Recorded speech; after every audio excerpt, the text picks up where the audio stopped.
Hi everyone. So in the previous class we have discussed what is Java and what are all the softwares available and how many types of softwares and which under which category the Java falls, and why don't we move towards .NET. So if the Java is there, because the Java is fully platform independent language. Okay, fine. Let us see some small definitions which you have to remember before you enter into the Java world. Okay, so here, so what is a Java? So in the previous class we have discussed that the Java is an internet software developed by the Sun Microsystems for distributed applications, right? And okay, fine. And GUI, so GUI in the sense it is a look and feel of an applications. Okay, graphical user interface. GUI in the sense it is a graphical user interface which represents the look and feel of an application. Okay, and there is something which you need to remember is a format. So what is a format? The way of a representation of data. For example, how you represent the integers. So the integers can be represented without dot 00 something like this, right? So if you mention 12.0, that cannot be called as an integer, is it? So the way of representation of data is nothing but a format. Okay, and what is a code? A code in the sense a group of statements. Okay, code in the sense group of statements. What is compiled code? The code what we get after the compilation can be called as compiled code. That means if you write some program and if you want to check for the errors, obviously you have to compile the code, right? So that means once your compilation is over, then you will get something, right? So that something is nothing but compiled code. And source code, it is a group of statements represented in a high level formats. So the source code looks like an English like language. For example, if you want to write some program using C or any language, then obviously you have to declare the variables and you have to write printf statements and everything will be there in a language called an English, right? So whatever the program will write in English like languages can be called as source code. Okay, so once you write the program, then obviously what will happen, you have to compile the program. So once your compilation is done, then we will get something called as compiled code. Okay, and executable code, right? So once you compile the program, then you try to execute the program, is it? Yes. So the executable code is nothing but the code which we will get from the compiled code. I can say that once you compile the program, then obviously you will get the compiled code. If you want to execute the compiled code, that particular compiled code will be converted into the stream of zeros and ones, so which can be understandable by the circuit. See, if you take any programming language, so if you assume that you have written some program, and if you want to execute the program, obviously you have to compile the program, then you have to execute the program. So all these programs will run on top of the CPU, right? CPU is not a human being to understand the languages like English and British and Italy and Hindi and Telugu kind of stuff, right? Yes. Okay, and as a circuit it can understand only the pulses of the I can say it's a pulses, right? Yes.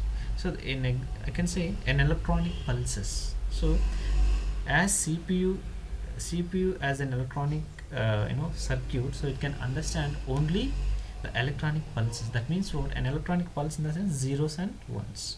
So the CPU can understand only zeros and ones. CPU cannot understand the English like languages. That is the reason we are compiling the source code.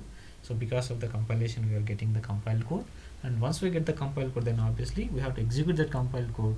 So in the execution process, the compiled code will be converted into the stream of zeros and ones. So these are all the two definitions. These are the few definitions you have to remember or keep in mind before you enter into the Java world. Okay, fine. So as I told you before, the Java is a platform independent language, right? So let us consider Okay, a small concept before that. Okay, so let us say I have some program, and let me take this example, and okay, let us say I have one application, or let me draw the diagram so that you can understand it better. Assume that I have two machines, and the first machine is running under the clutches of a Windows operating system, and I have some other machine which is running under the Linux operating system. Okay, so here assume that I have a program called program1.c. So I have one program called program1.c which has been written in C language, and I have the same program, okay, program1.c in the Linux machine. See, this is a program I have, and if I want to compile this program, then obviously I should have a compiler, right? So I need to give this program to the compiler so that compiler will execute this particular program. That means this program should be given to the compiler. Okay, and the compiler compiles the program, and which compiler it is? It is C compiler. And once the compiler feels that the program has been written as per the specifications of the C language correctly, then obviously what will happen? It will generate one exe file, that is nothing but program1.exe. Okay, so it will generate the exe file, and finally we will give that particular exe file to the CPU for execution, right?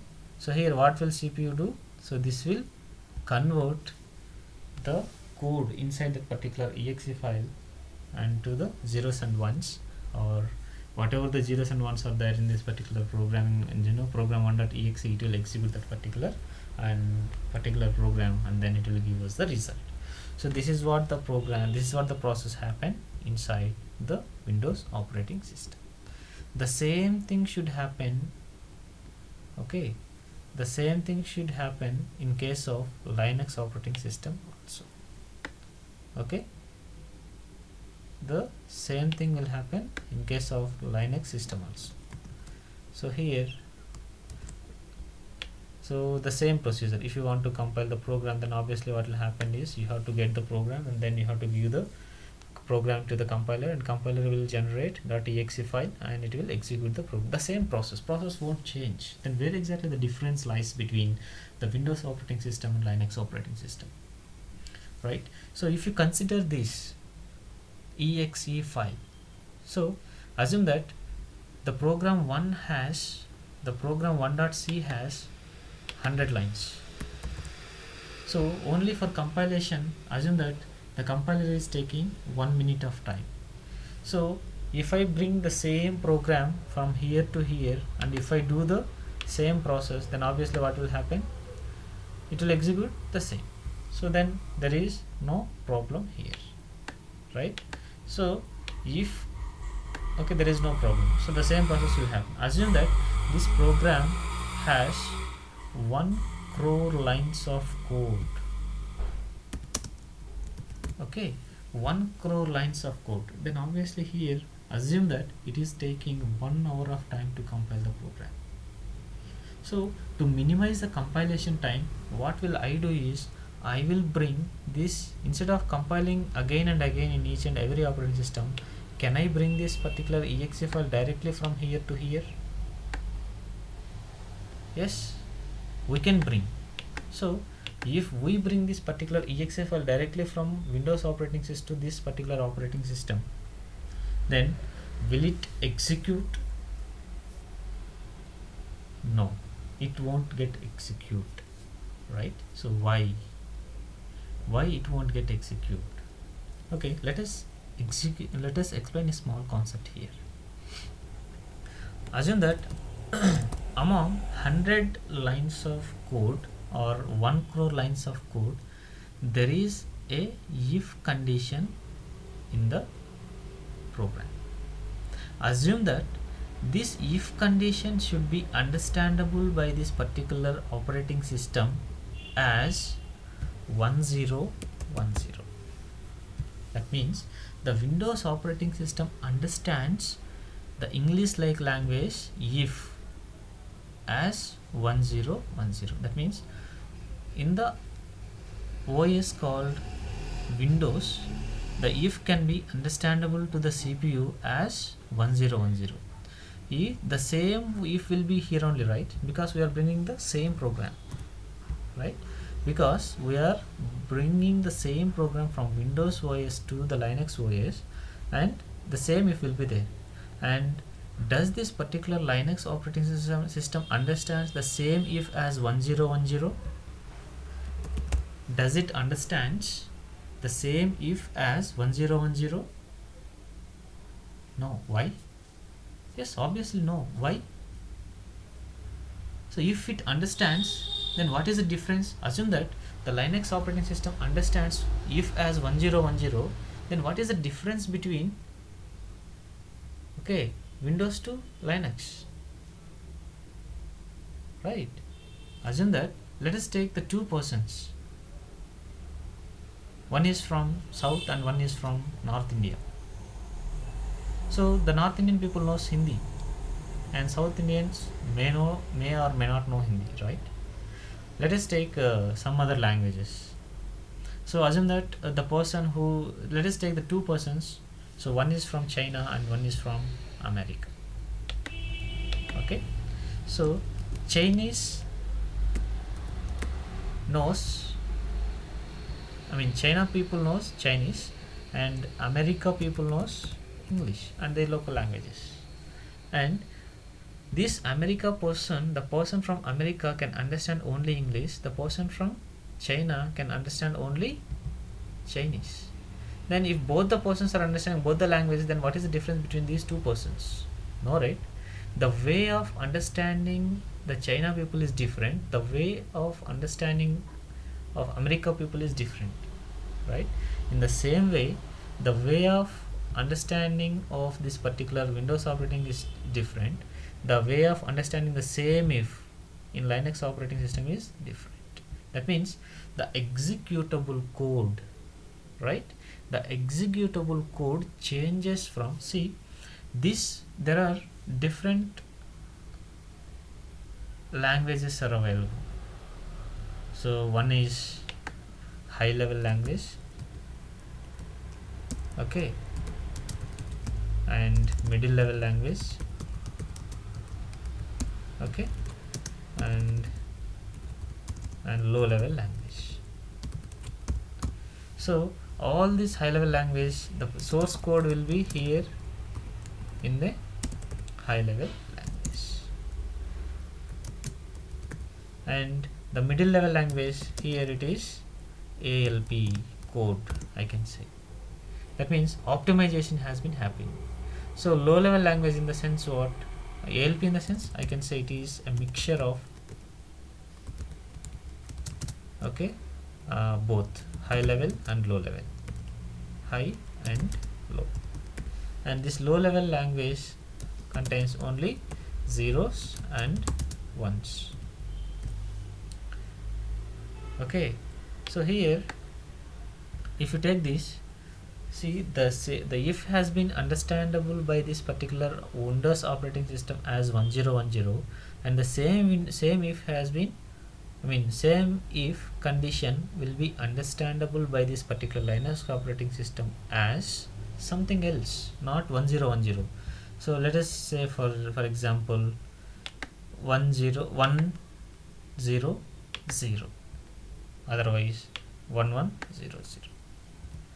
Let us say here it is, let us say the Linux understands 1100.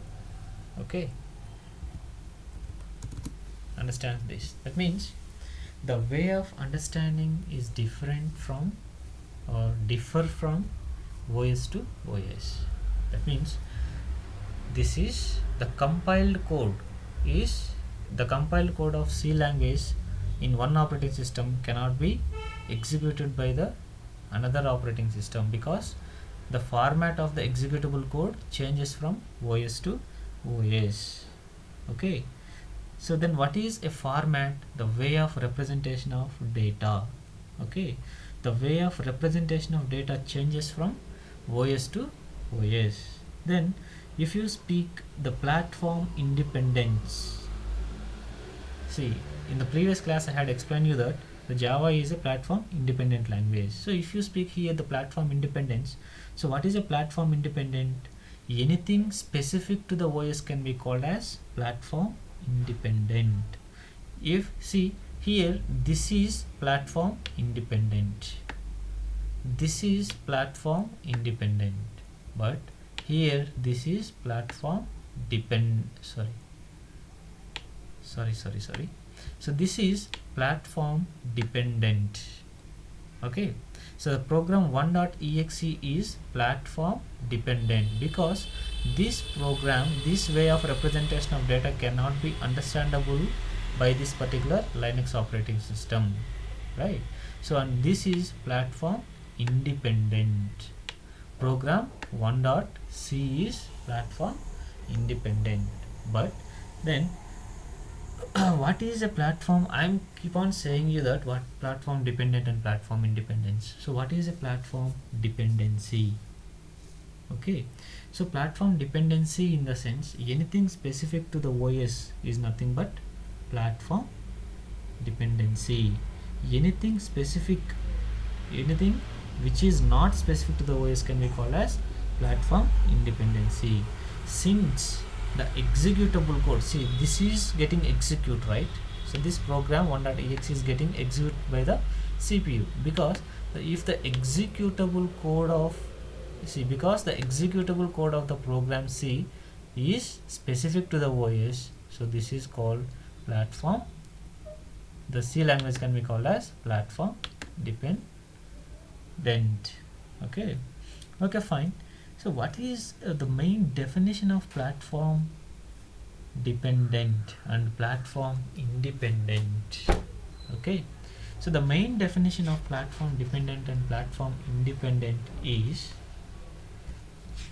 if the compiled code of any programming language can be executed by all the operating systems under which it has been compiled can be called as platform independent. If the compiled code of one programming language cannot be executed by all the operating systems irrespective of under which it has been compiled can be called as platform dependent. So if you see here, if you compile the program called program 1.c, we are getting program 1.exe. This is a compiled code, right? So what is a compiled code? A compiled code in the sense the code which we will get after compilation of a program, right? So what is the definition of platform dependent? See, I'm just talking about platform dependent. I am talking about platform dependent. So what is a platform dependent definition? If the compiled code of one programming language cannot be executed by all the operating systems irrespective of under which it has been compiled can be called as platform dependent. So here this compiled code, so what is the compiled code here? .exe. so this compiled code cannot be executed by Linux, right, irrespective of under which it has been compiled. So for example, if you take this particular program, program 1.exe from Windows to Linux, it won't work, and if you consider this particular exe file from Linux to Windows, it won't execute. That means the compiled code of this particular language is specific to the OS. So because of this reason, this language C can be called as platform dependent. Okay, any doubt? Any doubt here? No, right? Yes. Okay, so let me explain you the platform dependent and platform independent once again. Okay, so what is a platform? Let us take the platform dependent first, then go for platform independent. Okay, what is the definition? The platform dependent. So if the compiled code of one programming language cannot be executed by all the operating systems under which it has, irrespective of under which it has been compiled, can be called as platform dependent. If it is cannot be executed, if it can be executed, then that is platform independent.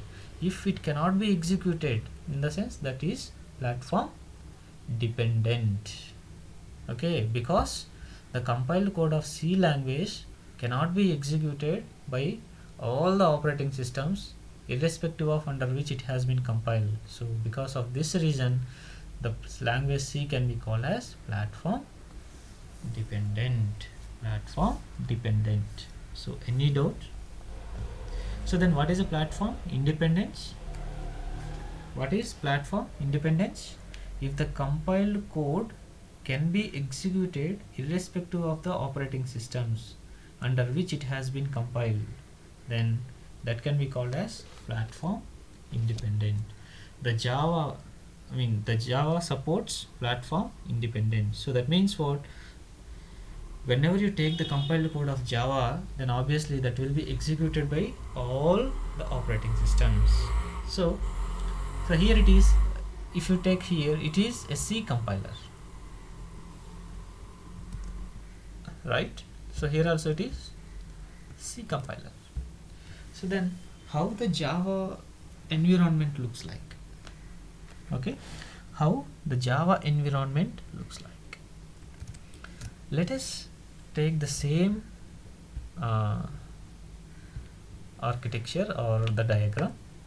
That means I have this one machine, so which is running under the clutches of Windows operating system, and I have one more machine here, so which is running under the clutches of Linux operating system. Okay, fine. So this is Windows operating system and this is Linux operating system, right? Assume that I have one program called program 1.java. So here, if I want to compile this particular Java program, then obviously I need to give it to Java compiler. Okay, so once the compiler compiles a program, this compiler will generate one class file, that means program 1.class. Okay, so this .class file will be given to something called as JVM. Okay, this .class file will be given to Java virtual machine. This Java virtual machine will be running on top of the CPU. Okay, so here this is what the process if you want to execute a Java program. So if you want to execute a Java program, the first you just write a program and then you just give it to Java compiler. It will compile the program. Then you give it to what? You give it, then once the Java compiler compiles the program, then obviously it will generate one .class file. Then here this .class file will be given to the Java virtual machine, so which is running on top of the CPU, and Java virtual machine will run the Java class and it will provide the output for us. Super. Next, so what this particular Java file contains? This Java file has source code, and here this we are giving this particular source code to Java compiler, and then we are getting .class file. What this .class file contains? The .class file contains byte code.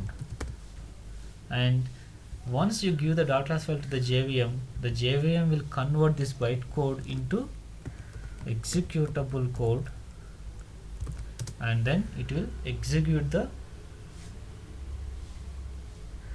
.class file and it will generate the output. Fine. So if you consider in this particular Linux environment, so assume that I just copy pasted same program 1.java to here, and then I'm just giving this one to the Java compiler,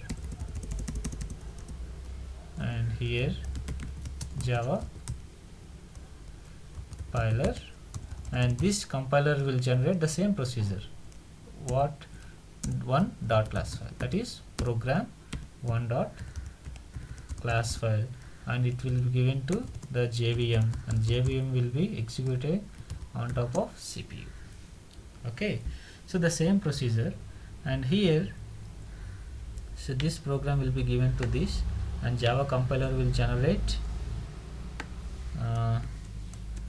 see, this one will be given to the compiler, and this one will be given to, once the Java compiler compiles a program, and if the Java compiler feels that you have written the program as per the specifications of the Java language, then it will generate the .class file, and you have to give this .class file to the JVM, and then JVM,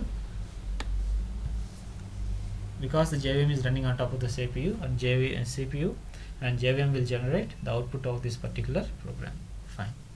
So here, if I bring this particular source code from this Windows operating system to this this Linux operating system, will it work? Yes, it will work, because we are following the same procedure. Then after compilation, here we are getting .class file, right? So what I will do is, I will bring this particular .class file from here to here. So will it work? Yes, it will work, because see, what is specific to the operating system? The executable code. In the previous class, just before 10 minutes we had been explained, I have been explained that, so the executable code, the way of understanding is different from OS to OS. Where exactly the way of understanding happens? At the time of converting into zeros and ones, right? So here, that means, if you see here, this executable code contains zeros and ones, right? So this executable code contains zeros and ones, and because of the executable code changes from OS to OS, whatever the executable code which you will get here, if you copy the same executable code from here to here, it won't work, right? That means the bytecode contains something else. It is not zeros and ones, is it? Right? That means this is the source code is high level language. That means it contains every statements in English like languages, and the executable code contains what? Only zeros and ones. And here the bytecode contains what? The mixture of both. Okay, so here assume that the source code has 1000 lines, and the bytecode contains only 100 lines. That means optimization is happening here. Okay, once the Java compiler compiles the Java program, then obviously what will happen is the optimization will take place, and the 100,000 lines of code will be represented in the form of 100 lines with the help of ALP language. Okay, and these 100 lines will be converted into the executable code, and this, because the executable code is specific to the OS, so it cannot be copied from here to here. If you copy the .class file from Windows operating system to Linux operating systems, so this .class file will work fine in every operating system. If you take the definition of the platform independence, so what is a platform independence? So a platform independence is nothing but if the compiled code of one programming language can be executed in all the operating systems irrespective of under which operating system it has been compiled. So that can be called as platform independence. So if you see here, here it is a compiled code is dot class file. Dot class file contains byte code, and if you take the C language, so the dot class file contains, the dot class file is not there. If you compile the C language, then we are directly getting exe file. Exe file contains executable code, but here we are introducing something in between source code and executable code, nothing but byte code. So this compiled code can be executed under all the operating systems irrespective of under which it has been compiled. So because of this reason, the Java can be called as platform independent. So if you see here, directly we are getting .exe file, and if you see here, then here we are getting .class file. Then the .class file will be converted to the exe file, then that will be given to the JVM, that will be executed by the CPU. That is different. But here the compiled code is executable code, here the compiled code is byte code in the Java language. Understand the difference? Understand the difference or not? Got it right? Yeah. Yes. Here directly we are getting the exe file, that means executable code, that means zeros and ones. Here we are getting the mixture of both, and the mixture of both can be converted into the executable code with the help of JVM, right? So here, because the JVM knows the way understandable by this particular JVM knows how this particular Windows understands if, and this JVM knows how this particular OS understands if. Assume that this is Windows 1010 and here this is 1100, right? So this JVM is specific to the operating system, okay, but .class file is not specific to the operating system, right? So because this is the JVM which is running under the Windows operating system, and this is the JVM which is running under the Linux operating system. This JVM knows the way of understanding of the Windows, and this JVM knows the way of understanding of the Linux. Okay, the JVM is specific to the operating system, and the .class file is not specific to the operating system. Any doubt? Okay. Then why do we need platform independency? Nowadays, because of the internet culture, the sharing of programs, or data came into the existence. In order to share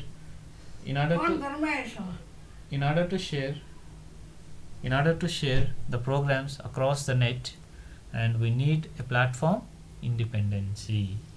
Okay, so because of the sharing of programs, or because of the sharing of data, then we just introduced the concept called platform independency. Okay, any doubts so far? You understand, right? So what is platform dependency and platform independency, and what is a compiled code, what is a source code, how many languages in the sense high level language, low level language, and middle level language, and why do we need platform independency, and everything. Okay, let us continue further, and let us stop this class today itself. Okay, and thank you. So we'll meet in the next class, and if you have any doubts, please raise your doubts in the next class. Okay, thank you.